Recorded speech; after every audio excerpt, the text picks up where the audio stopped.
Welcome to the Learning Pines YouTube. We hope this video helps. In this video, I will explain how to make macarons in Genshin Impact.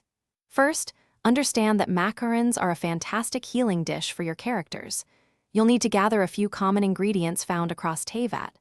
Once you have everything, head to any cooking pot to begin the simple crafting process.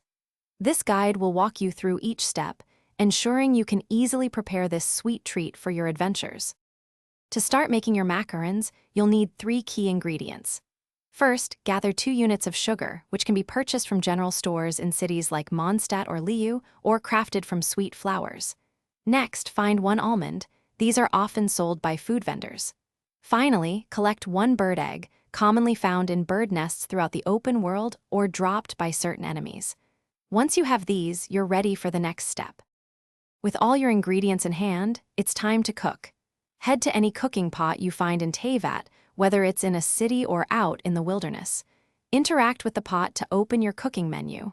From there, select the macaron recipe. Follow the on-screen prompts to complete the cooking minigame. A successful attempt will yield a delicious macaron ready to boost your team's health. Once cooked, your macarons offer significant benefits. Each macaron restores 26% of a character's max HP, plus an additional 900 HP, making them incredibly useful for sustaining your team during tough battles or exploration. They are a reliable and easy-to-make healing item that every traveler should have in their inventory. For more great tips and deals, including a link to the Oala water bottle mentioned, be sure to check the description below this video. Happy adventuring! Thanks for watching.